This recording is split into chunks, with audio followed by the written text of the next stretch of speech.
So yesterday, somebody I really love grew up doing gymnastics teacher as well. She described going into like a CrossFit class and trying to teach them handstands and that they couldn't. And her suggestion was that it was because like they had really big traps and highly unlikely because like Juji Mufu and plenty of other really jacked dudes can move phenomenally well. So it's not necessarily a matter of overgrowth of a muscle, of an area of tissue.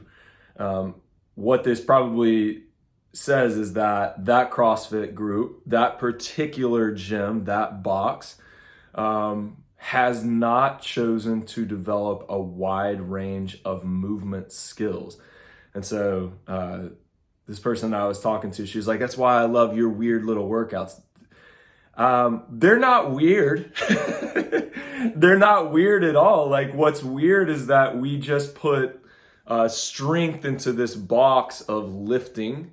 What's amazing to me, if you are in a CrossFit box and you haven't been trained for a lot of different movement skills, man, you're really missing out. I mean, so we go into a box and we say, you have X number of snatches, X number of muscle ups, X number of other like highly technical skills, and you haven't explored a wide range of movement skills.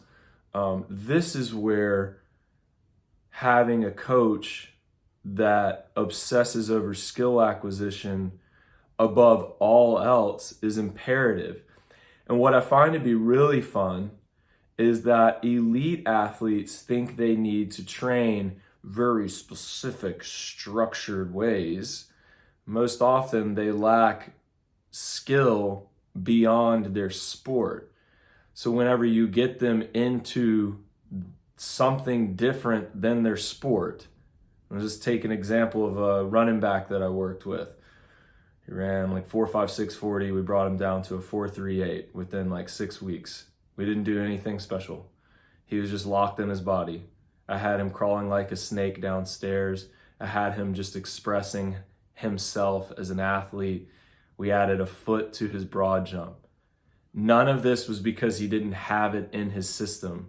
It was all because he was kind of locked in. He was locked up. He hadn't had access to it in a while. All he needed was a jogging of the memory. We would wrestle. He kicked the shit out of me all the time.